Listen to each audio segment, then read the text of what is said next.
सभी को राम राम, सत्य सनातन। सभी को मेरी तरफ से राधे राधे। आपको पता है कि भारत एक इतना बड़ा देश है कि भारत के अंदर सबसे बड़ी दिक्कत ये आती है कि हम इंटरनेशनली बाकी कंट्री से तो डील कर लेते हैं, लेकिन जो भारत के अंदर षड्यंत्रकारी है ना, वो बड़े मतलब अपनी नरेटिव चलाते हैं। जैसे एक पिछले दिनों एक नरेटिव चलाया गया कि प्रधानमंत्री नरेंद्र मोदी जी ने सरेंडर कर दिया। ये नैरेटिव किसी और ने नहीं चलाया, या कांग्रेस पार्टी और कुछ ऐसे लोगों ने चलाया जो 2014 से ये चाहते हैं कि नरेंद्र मोदी जी जाएं और बस वो कुर्सी को संभालें। ये वो लोग हैं जिनको देश ने रिजेक्ट किया हुआ है, लेकिन वो ये चाहते हैं कि बस कुछ ना कुछ ऐसा करिश्मा हो जाए कि उन्हें कुर्सी मिल जाए, लेकिन उन्हें देश ने रिजेक्ट किया हुआ है।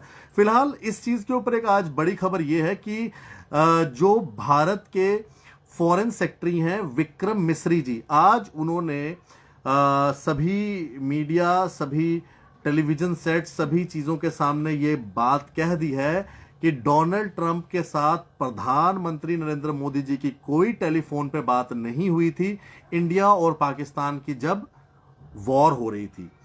प्रधानमंत्री ने किसी को कोई फोन नहीं किया था।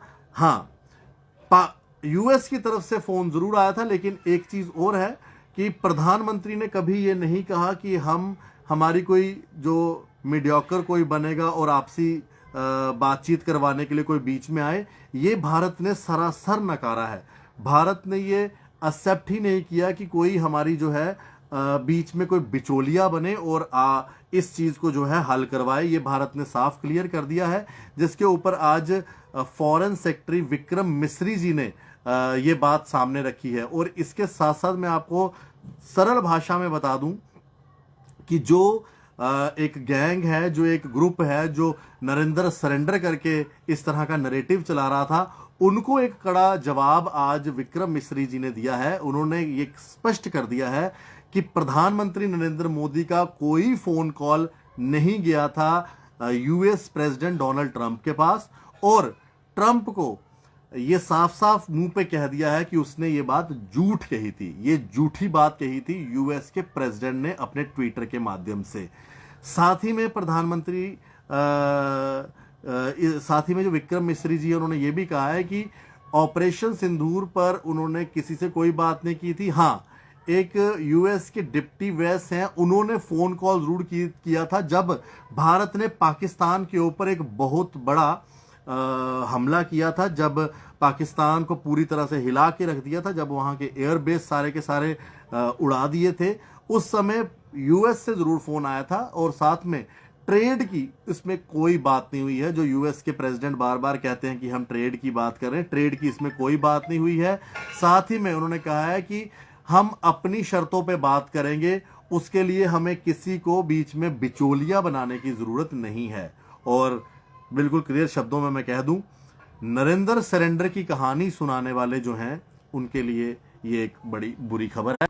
मैं एक और बात बता दूं कि मैंने जैसे शुरुआत में कहा, भारत ग्लोबली सबके साथ डील कर लेता है। ग्लोबली भारत ने सबको बताया है कि भारत कितना बड़ा विश्व गुरु है, लेकिन दिक्कत ये आती है कि भारत के अंदर कुछ ऐसे ऐसे ऐसे लोग बैठे हैं जो भारत को ही पसंद नहीं करते कि भारत इतना बड़ा देश कैसे बन रहा है, भारत को हर जगह पर सम्मान क्यों मिल रहा है, भारत के प्रधानमंत्री को हर जगह सम्मान क्यों मिल रहा है। ये कुछ हमारे देश के अंदर लोग बैठे हुए हैं जिनको ये पसंद ही नहीं है, जो चाहते हैं कि उनका शहजादा बने देश का प्रधानमंत्री, लेकिन उनके शहजादे को मैं आपको साफ साफ क्लियर कर दूं, भारत ने नकारा है, भारत ने रिजेक्ट किया है। जिस शहजादे को वो चाहते हैं प्रधानमंत्री बनना, उस शहजादे को भारत ने जो है पूरी तरह से रिजेक्ट किया है। हाँ, सोशल मीडिया में कई लोग एक्सेप्ट करते होंगे, लेकिन जब वोट डालने की बात आती है तो उस शहजादे को भारत के वोटर्स ने, भारतीयों ने जो है रिजेक्ट किया है। फिलहाल ये सरेंडर ग्रुप वाले हैं, उनके लिए ये दुख की बात है कि भारत ने एक बात क्लियर कर दी है कि यूएस प्रेसिडेंट को हमारी तरफ से कोई कॉल नहीं गई थी। यूएस के प्रेसिडेंट डोनाल्ड ट्रंप सरासर झूठ बोल रहे हैं, और ट्रेड की भी कोई बात नहीं थी। भारत अपनी शर्तों पर काम करेगा, और जब भारत ने पाकिस्तान के ऊपर ताबड़तोड़ हमले किए, उसके बाद यूएस से जरूर फोन आया था। तो फिलहाल जो ये षड्यंत्रकारी हैं, नरेंद्र सरेंडर बोलने वाले, आज उनको पता चल गया होगा कि भारत क्या है। और शायद ये वही ग्रुप है जिस ग्रुप को हमेशा अपने आप को सरेंडर करवाना ही अच्छा लगता है, जबकि नरेंद्र मोदी जो हैं उन्होंने बता दिया है कि वो क्या कर सकते हैं। धन्यवाद। राम राम। सत्य सनातन धर्म की जय। और डोगरा पत्रकार को आप इसी तरह से प्यार देते रहें, हमारा पेज फॉलो करें।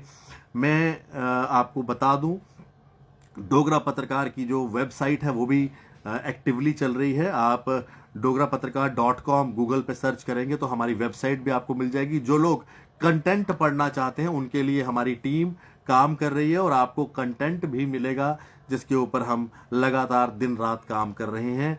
आप डोगरा पत्रकार इंस्टाग्राम, डोगरा पत्रकार को फेसबुक और यूट्यूब चैनल जो मेरे ही नाम से है आशीष कोहली, आप उसके ऊपर हमें फॉलो सब्सक्राइब कर सकते हो, जिसको हम हमेशा आपकी सराहना करेंगे, आपका धन्यवाद करेंगे। हमारे एक भाई आए हैं, उनको जवाब देना बहुत ज़रूरी है। भाई का नाम है मलिक ओपीटी। अब ओपीटी का मतलब मुझे नहीं पता, पहले लिखते हैं मोदी साहब जिंदाबाद, फिर लिखते हैं ईरान जिंदाबाद, फिर आ जाते हैं अपनी बात पर मुस्लिम्स के खिलाफ क्या लिख रहे हैं, एक मिनट जी, मुस्लिम्स के खिलाफ कुछ ऐसा बोल रहा है, बहुत बोलता है।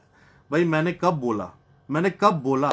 हाँ, आतंकवादियों के खिलाफ जरूर बोलता हूं भैया, मुस्लिम तो मेरे भाई हैं, उनके लिए मैंने कभी नहीं बोला। इसलिए अपनी आप सोच को बदलो। हमारे देश में सब धर्मों के लोग रहते हैं, हिंदू भी रहते हैं, मुस्लिम भी रहते हैं, सिख भी रहते हैं, ईसाई भी रहते हैं। मैं सबको एक साथ लेकर चलना चाहता हूं और वो भी मुझे अपने साथ लेकर चलते हैं। तो मलिक जी ओपीटी, मैं नहीं जानता आप कहां से ये बात लिख रहे हैं, कृपया करके ऐसे शब्दों का इस्तेमाल ना करें, क्योंकि आतंकवाद के खिलाफ बोलना किसी धर्म के खिलाफ नहीं होता।